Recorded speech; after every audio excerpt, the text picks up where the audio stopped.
हाय दोस्तों। आपके अपने यूट्यूब चैनल इप्सो एकेडमी में आप सबका स्वागत है। दोस्तों, पिछले सेशन में हम लोग संयोजकता के बारे में बात किया था। किसी परमाणु की संयोजकता क्या होती है तथा उसको किस प्रकार से निकाला जाता है और उसका उपयोग कहाँ पे होता है। आज दोस्तों हम लोग पिछले सेशन में दिए हुए क्वेश्चन को सॉल्व करेंगे और फिर उसके बाद आबंध के प्रकार के बारे में जानेंगे। आबंध क्या होता है और ये कितने प्रकार का होता है। तो पिछले सेशन में एक सवाल था HCl, जिसकी की संयोजकता याद करनी थी। तो दोस्तों आपके सामने हाइड्रोजन क्लोराइड का सूत्र लिखा हुआ है और इसमें हाइड्रोजन जिसका कि परमाणु क्रमांक 1 होता है, इसके बाहरी कोश में 1 इलेक्ट्रॉन होता है। यदि हम हाइड्रोजन परमाणु की संरचना बनाएंगे दोस्तों, तो हाइड्रोजन के नाभिक में 1 प्रोटॉन उपस्थित होता है तथा इसके बाहरी कोश में 1 इलेक्ट्रॉन पाया जाता है। उसी प्रकार क्लोरीन जिसका भी परमाणु क्रमांक 17 होता है और इसका इलेक्ट्रॉनिक अभिविन्यास 2, 8, 7 और इसके बाहरी कोश में 7 इलेक्ट्रॉन है, जो कि 4 इलेक्ट्रॉन से अधिक हैं। अतः हम इसका संयोजकता 8 में से बाहरी इलेक्ट्रॉन अर्थात 7 इलेक्ट्रॉन को घटा के निकालेंगे और इस प्रकार हमें क्लोरीन की भी संयोजकता 1 प्राप्त हुई। हाइड्रोजन की भी संयोजकता 1, क्लोरीन की भी संयोजकता 1। अतः हाइड्रोजन भी 1 परमाणु से जुड़ेगा, क्लोरीन भी 1 परमाणु से जुड़ेगा। और इस प्रकार जो क्लोरीन है जिसके कि बाहरी कोश में 7 इलेक्ट्रॉन है, उसके 6 इलेक्ट्रॉन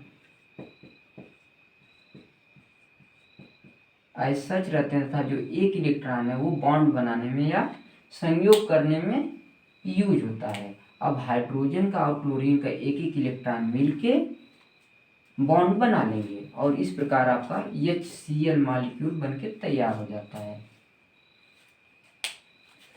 पिछले सेशन में दोस्तों हमने आपको बताया था किसी भी परमाणु की संयोजकता स्वयं से या किसी दूसरे परमाणु से जुड़ने की क्षमता होती है। अर्थात हाइड्रोजन की संयोजकता 1, अर्थात यह हाइड्रोजन केवल 1 परमाणु से जुड़ेगा और क्लोरीन की भी संयोजकता 1, अर्थात क्लोरीन परमाणु भी 1 परमाणु से जुड़ेगा और इस प्रकार दोनों की संयोजकता पूरी हुई। अब दोस्तों हम लोग आगे बढ़ेंगे और जानेंगे कि ये आबंधन क्या होता है। एक चीज़ दोस्तों हम आपको बता देते हैं, जैसे एक कागज को दूसरे कागज से जोड़ने के लिए हम लोग गम यानी ग्लू का इस्तेमाल करते हैं, गोंद का इस्तेमाल करते हैं। उसी प्रकार एक परमाणु को दूसरे परमाणु से जोड़ने के लिए इलेक्ट्रॉन का यूज होता है। ये इलेक्ट्रॉन ही एज ए ग्लू का काम करते हैं, जो एक परमाणु को दूसरे परमाणु से जोड़ने का काम करते हैं। तो इसको आप लोग ध्यान दीजिएगा, बहुत ही इम्पॉर्टेंट फैक्टर है ये इलेक्ट्रॉन्स, और इस इलेक्ट्रॉन्स पे ही पूरी केमिस्ट्री आपकी आधारित होती है।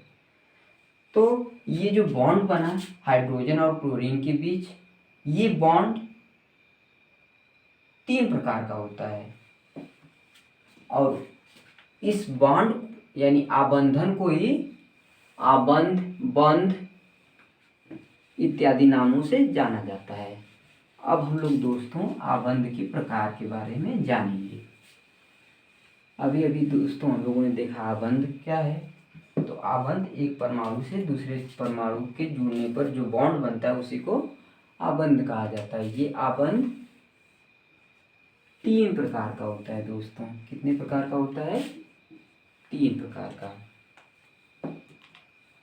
प्रथम जो प्रकार होता है उसका नाम सहसंयोजक आबंध होता है। सहसंयोजक आबंध, आबंध इसी को बंध भी बोलते हैं। क्या बोलते हैं दोस्तों? बंध।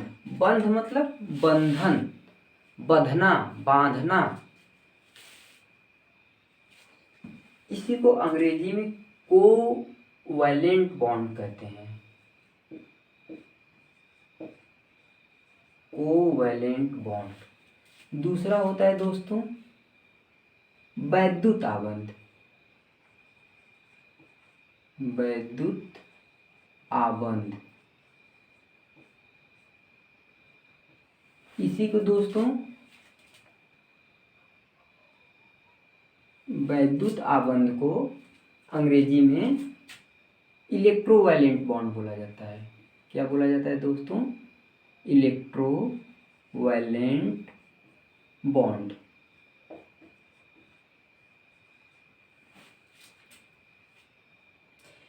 वैद्युत आबंध को आयनिक बॉन्ड के नाम से भी जाना जाता है। आयनिक आबंध, इसको आयनिक आबंध क्यों कहते हैं ये हम आपको वैद्युत आबंध बताएंगे तो उस समय बता देंगे।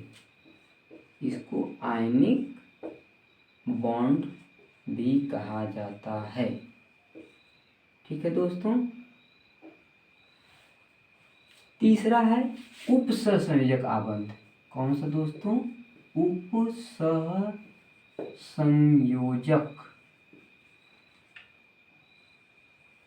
आबंध।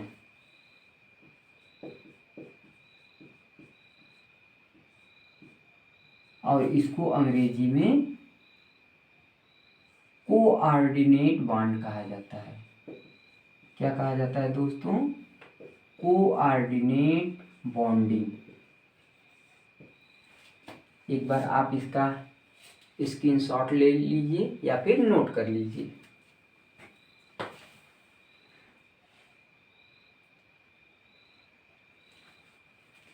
आई होप आप लोगों ने स्क्रीनशॉट ले लिया होगा।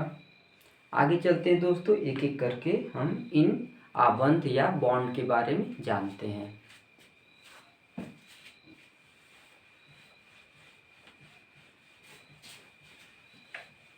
तो जैसा कि पहला जो बंधन है जिसका कि नाम है सहसंयोजक आबंध, अंग्रेजी में कोवैलेंट बॉन्ड, ये किस प्रकार से बनता है तथा इसके गुण क्या होते हैं। तो दोस्तों जो सहसंयोजक आबंध होता है वो किसी भी परमाणु में इलेक्ट्रॉनों के शेयरिंग से बॉन्ड बनता है। शेयरिंग मतलब साझेदारी, दो परमाणुओं की इसमें साझेदारी होती है और साझेदारी से जो बॉन्ड बनता है उसको सहसंयोजक आबंध कहते हैं। इसी को अंग्रेजी में कोवैलेंट बॉन्ड कहते हैं। जैसे उदाहरण के तौर पे हम लोग देखते हैं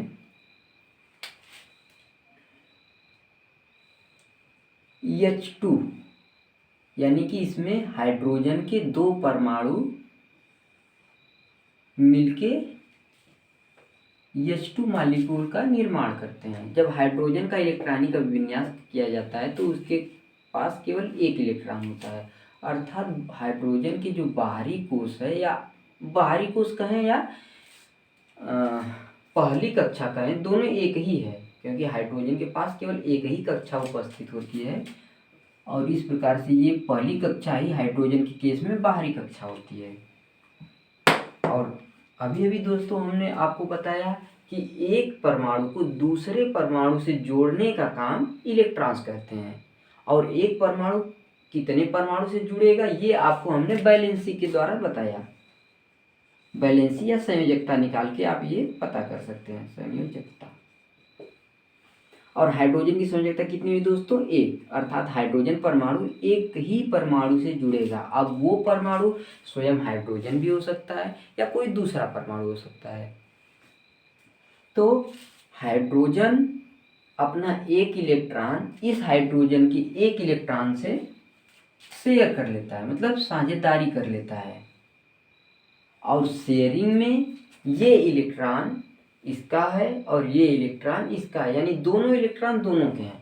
यदि हम लोग इलेक्ट्रॉन काउंटिंग करेंगे तो दोनों इलेक्ट्रॉन दोनों के काउंट होंगे। जितने इलेक्ट्रॉनों की शेयरिंग होगी उतने इलेक्ट्रॉन दोनों एटम के बीच में काउंट होंगे। तो इस प्रकार हाइड्रोजन के पास एक इलेक्ट्रॉन था, उसने इस हाइड्रोजन से एक इलेक्ट्रॉन शेयर करके लिया, अर्थात अब हाइड्रोजन के पास टोटल कितने इलेक्ट्रॉन हो गए? 2 इलेक्ट्रॉन। और ठीक उसी प्रकार इस हाइड्रोजन के पास भी एक इलेक्ट्रॉन की शेयरिंग से एक इलेक्ट्रॉन इसके पहले से था और दूसरा इलेक्ट्रॉन इस हाइड्रोजन से ले लिया, अब इसके भी पास 2 इलेक्ट्रॉन हो गए। तो इस प्रकार बने हाइड्रोजन परमाणु के बाहरी कक्षा में 2 इलेक्ट्रॉन मौजूद हो गए। और दोस्तों हम लोगों ने हाइड्रोजन के पास एक हीलियम नाम का परमाणु था जो कि अक्रिय था, जिसका कि परमाणु क्रमांक 2 था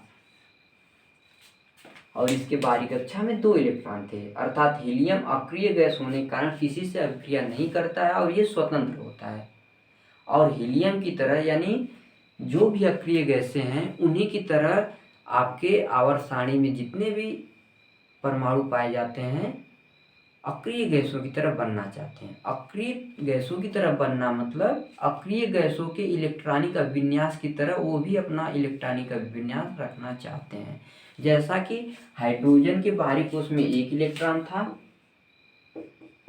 और उसने 1 इलेक्ट्रॉन इस हाइड्रोजन से शेयर करके टोटल कितने इलेक्ट्रॉन कर लिया, 2 इलेक्ट्रॉन, और 2 इलेक्ट्रॉन हीलियम के नाभिक के हीलियम के कक्षा में होता है। और अब ये हाइड्रोजन हीलियम की तरह बन गया और ये हीलियम की तरह अक्रिय हो गया।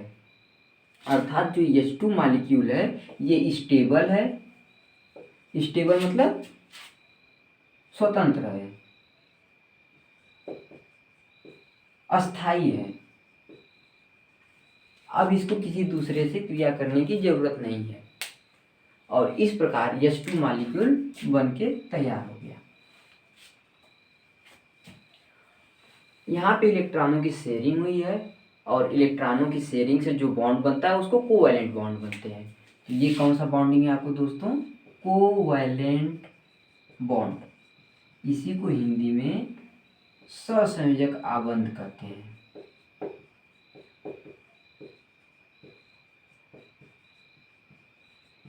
ठीक है दोस्तों, आइए एक दूसरा उदाहरण हम लोग लेते हैं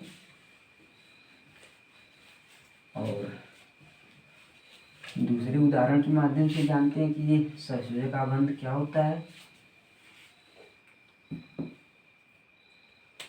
अगला उदाहरण दोस्तों हम लोग लेंगे मीथेन परमाणु का, मीथेन अणु का। ये क्या है दोस्तों, मीथेन मॉलिक्यूल।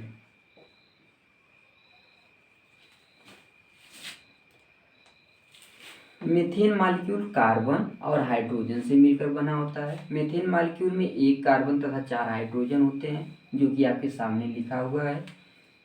और कार्बन का परमाणु क्रमांक 6 होता है और इसका इलेक्ट्रॉनिक अभिविन्यास 2,4 होता है।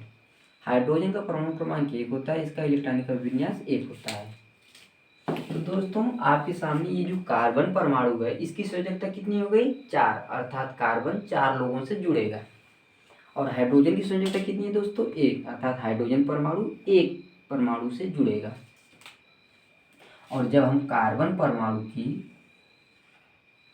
इलेक्ट्रॉन बिंदु संरचना बनाते हैं तो इसकी पहली कक्षा में 2 इलेक्ट्रॉन और दूसरी कक्षा में 4 इलेक्ट्रॉन। उस 4 इलेक्ट्रॉन को हम दर्शा रहे हैं दोस्तों क्योंकि अंदर की कक्षा का बॉन्डिंग में कोई सहयोग नहीं होता है, कोई रोल नहीं होता है, अतः अंदर की कक्षा के इलेक्ट्रॉन को हम लोग नहीं लिखते हैं।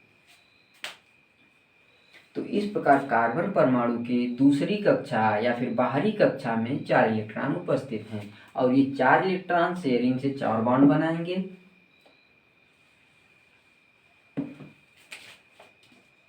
हाइड्रोजन के बाहरी कक्षा में 1 इलेक्ट्रॉन होता है, इस हाइड्रोजन के भी बाहरी कक्षा में 1 इलेक्ट्रॉन, इस हाइड्रोजन की बाहरी कक्षा में 1 इलेक्ट्रॉन और इस हाइड्रोजन के भी बाहरी कक्षा में 1 इलेक्ट्रॉन, अर्थात चारों हाइड्रोजन के बाहरी कक्षा में 1-1 इलेक्ट्रॉन है।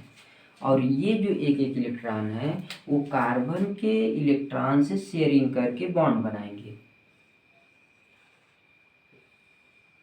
ठीक है दोस्तों, ये कार्बन परमाणु के इलेक्ट्रॉन से शेयरिंग करके बॉन्ड बनाएंगे। अब हाइड्रोजन के बाहरी कोश में जो 1 इलेक्ट्रॉन था, 1 इलेक्ट्रॉन कार्बन के इलेक्ट्रॉन से शेयरिंग किया। अब हाइड्रोजन के बाहरी कोश में टोटल कितने इलेक्ट्रॉन हो गए दोस्तों, 2 इलेक्ट्रॉन। 1 इलेक्ट्रॉन तो उसके पास पहले से था, दूसरा इस कार्बन के इलेक्ट्रॉन से शेयरिंग किया है। शेयरिंग मतलब साझेदारी। और अभी अभी दोस्तों हम लोगों ने देखा कि हीलियम परमाणु के कक्षा में भी 2 इलेक्ट्रॉन था और ये हाइड्रोजन हीलियम की तरह अक्रिय हो गया। ठीक उसी प्रकार ये हाइड्रोजन भी और ठीक इसी प्रकार ये हाइड्रोजन और उसी प्रकार ये हाइड्रोजन भी हीलियम की तरह अक्रिय हो गया। ठीक है दोस्तों, हाइड्रोजन की बाहरी कोष में 2-2 इलेक्ट्रॉन पूरे हो गए। अब बारी आती है कार्बन परमाणु की। कार्बन परमाणु के कक्षा में 4 इलेक्ट्रॉन थे, उसने 1 इलेक्ट्रॉन इस हाइड्रोजन से शेयर किया, 4 1 5, 1 इलेक्ट्रॉन इससे शेयर किया 6 इलेक्ट्रॉन, 1 इलेक्ट्रॉन इससे शेयर किया 7 इलेक्ट्रॉन और 1 इलेक्ट्रॉन इससे शेयर किया। अब कार्बन परमाणु के पास टोटल कितने इलेक्ट्रॉन हो गए दोस्तों? 8 इलेक्ट्रॉन। 4 इलेक्ट्रॉन इसके पास थे और 4 इलेक्ट्रॉन इसने शेयरिंग करके ले लिया। तो कार्बन परमाणु के पास टोटल 8 इलेक्ट्रॉन बाहरी कक्षा में हो गए। और जब 8 इलेक्ट्रॉन बाहरी कक्षा में हो गए और अंदर कक्षा में 2 इलेक्ट्रॉन पहले से था, टोटल 10 इलेक्ट्रॉन। और 10 इलेक्ट्रॉन आपका नियान का होता है। और नियान भी एक अक्रिय गैस होती है। कैसी गैस है दोस्तों? अक्रिय गैस है। और नियान किसी दूसरे परमाणु से क्रिया नहीं करती है, अर्थात नियान परमाणु भी स्टेबल होता है, स्वतंत्र होता है। और कार्बन परमाणु भी नियान परमाणु की तरह बनना चाहता है, या फिर कोई दूसरा परमाणु वो अपने निकटवर्ती अक्रिय गैस की तरह बनना चाहता है। और ऐसा करने के लिए उसे अपने बाहरी कोष में अक्रिय गैस की तरह इलेक्ट्रॉन रखना होगा। और इस प्रकार आपका CH4 की संरचना बनके तैयार हो गई। यानी कार्बन परमाणु हाइड्रोजन के 4 परमाणु से जुड़कर मीथेन मॉलिक्यूल का फॉर्मेशन करता है।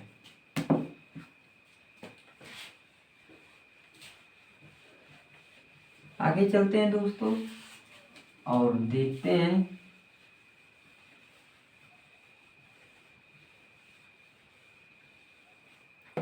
चलिए आप लोग सहसंयोजक आबंध में कुछ परमाणुओं का कुछ मॉलिक्यूल की संरचना बनाइएगा, कोवैलेंट बॉन्ड बनाइएगा, जैसे कि H2O और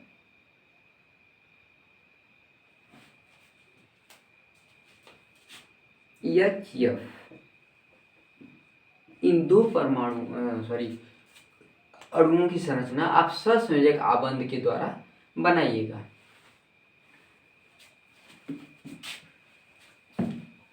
ये हम आपको नेक्स्ट सेशन में कराएंगे। अभी हम लोग आगे बढ़ते हैं दोस्तों और देखते हैं आयनिक आबंध। आयनिक आबंध जिसको कि हम लोग वैद्युत बांड के नाम से भी जानते हैं। कौन सा दोस्तों? वैद्युत आबंध। इलेक्ट्रोवैलेंट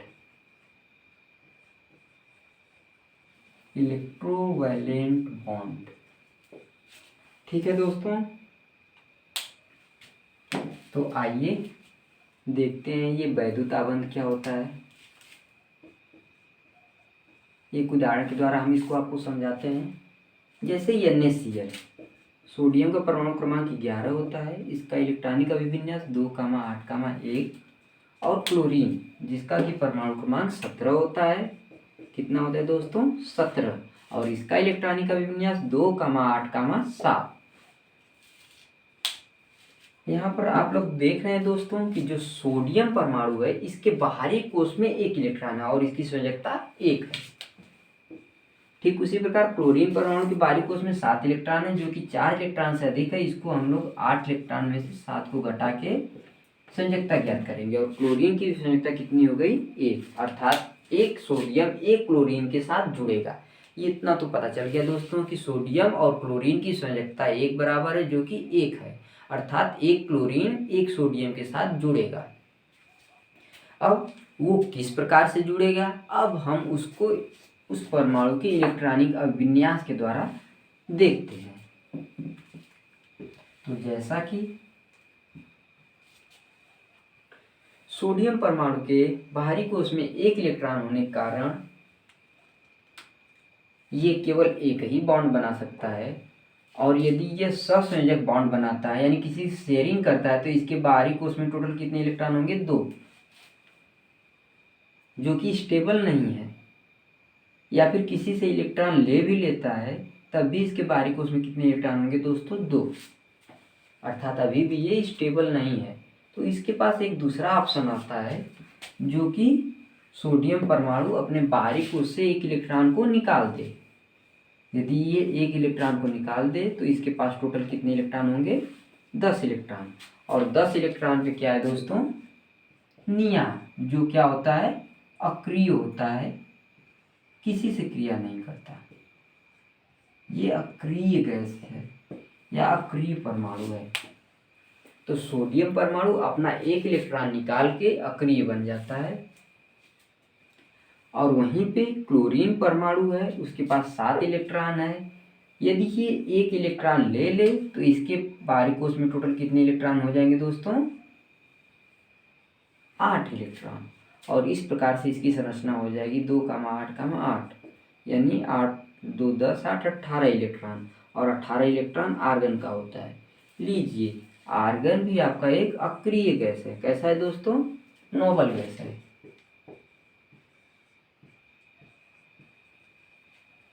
यानी आर्गन भी किसी दूसरे परमाणु से क्रिया नहीं करता है, इसलिए आर्गन को भी अक्रिय गैस कहा गया। और इस प्रकार क्लोरीन एक इलेक्ट्रॉन ग्रहण करके आर्गन की तरह संरचना बना लेता है और सोडियम एक इलेक्ट्रॉन त्याग करके नियॉन की तरह संरचना बना लेता है। और इस प्रकार से दोनों की जो है संयोजकता भी पूरी हो जाती है, इलेक्ट्रॉनों की संख्या भी पूरी हो जाती है। और इस प्रकार बने बॉन्ड को इलेक्ट्रोवैलेंट बॉन्ड कहते हैं। जैसा कि हम सब दोस्तों जानते हैं कि सोडियम परमाणु के नाभिक में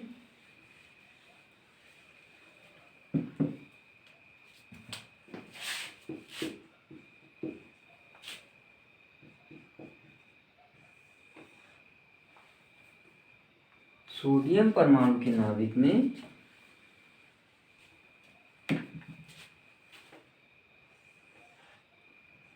11 प्रोटॉन उपस्थित होता है। कितने प्रोटॉन होते हैं दोस्तों?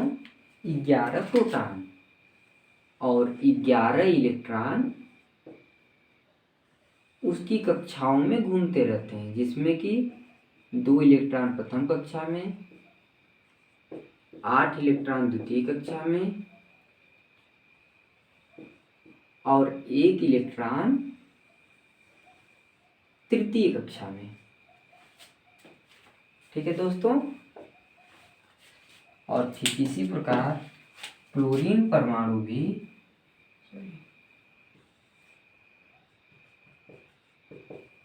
जिसके कि नाभिक में 17 प्रोटॉन होता है, उसके पहली कक्षा में 2 इलेक्ट्रॉन, दूसरी कक्षा में 8 इलेक्ट्रॉन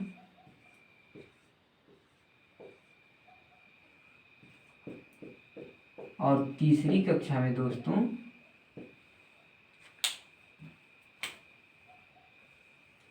7 इलेक्ट्रॉन।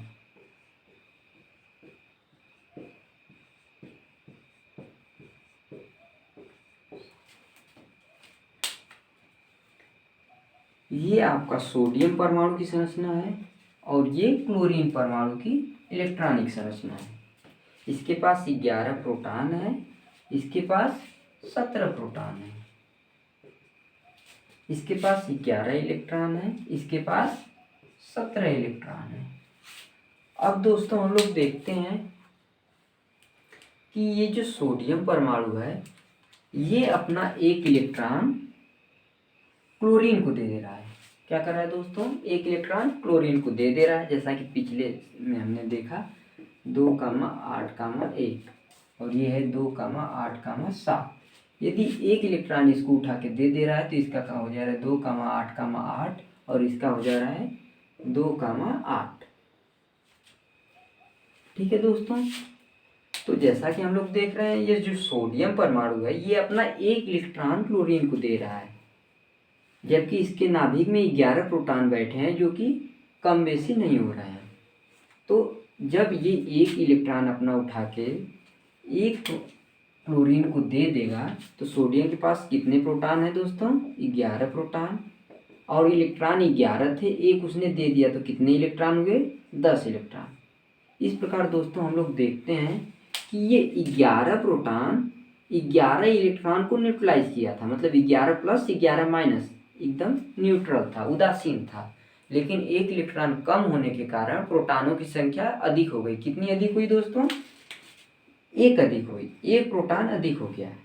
क्योंकि 10 इलेक्ट्रॉन 10 प्रोटॉन को तो न्यूट्रलाइज कर देता है, लेकिन जो 11वां प्रोटॉन है उसको इलेक्ट्रॉन है ही नहीं, तो न्यूट्रलाइज कहाँ से करेगा। और इस प्रकार सोडियम परमाणु पे एक प्लस आ जाता है, जो कि नाभिक में उपस्थित एक प्रोटॉन के कारण होता है। और यहाँ पर दोस्तों हम लोग देखते हैं क्लोरीन के केस में, क्लोरीन के पास 17 इलेक्ट्रॉन था, 17 इलेक्ट्रॉन तथा 17 प्रोटॉन था। इसने एक इलेक्ट्रॉन और ऐड कर लिया तो टोटल कितने इलेक्ट्रॉन हो गए दोस्तों? 18 इलेक्ट्रॉन। लेकिन प्रोटॉन तो ऐड नहीं किया तो 17 प्रोटॉन रहे। अभी तक ये न्यूट्रल था, 17 इलेक्ट्रॉन 17 प्रोटॉन को न्यूट्रल किए हुए था। लेकिन जैसे ही एक इलेक्ट्रॉन की बढ़त हुई, प्रोटॉन तो बढ़ा नहीं, तो इलेक्ट्रॉनों की संख्या बढ़ गई। कितने इलेक्ट्रॉन बढ़े दोस्तों? एक इलेक्ट्रॉन। और एक इलेक्ट्रॉन पे एक ऋण आवेश होता है। इस प्रकार क्लोरीन परमाणु पे एक ऋण आवेश आ जाएगा। तो ये आपका Cl निगेटिव हो गया और ये Na पॉजिटिव हो गया।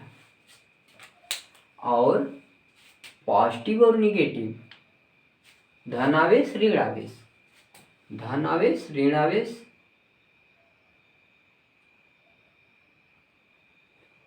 ये सोडियम परमाणु धनायन हो गया, क्लोरीन परमाणु ऋणायन हो गया। और धनायन और ऋणायन के बीच जो बॉन्ड बना उसी को आयनिक बॉन्ड कहा गया, यानी आयनों के बीच बनने वाले आबंध को आयनिक बॉन्ड कहा गया। सोडियम धनायन है, क्लोरीन ऋणायन है, और धनायन तथा ऋणायन के बीच बनने वाले बॉन्ड को आयनिक बॉन्ड कहा गया। इसको इलेक्ट्रोवैलेंट भी कहा गया, वैद्युत आबंध। और इस तरह से आपका ये आयनिक बॉन्ड कंप्लीट हुआ। आप घर पे एक दूसरे परमाणु के Cl की संरचना बनाने की कोशिश कीजिएगा। नहीं बनेगा तो हम नेक्स्ट सेशन में आपको सहसंयोजक आबंध तथा आयनिक आबंध का उदाहरण करवाएंगे, और नेक्स्ट सेशन में उप सहसंयोजक आबंध के बारे में बताएंगे।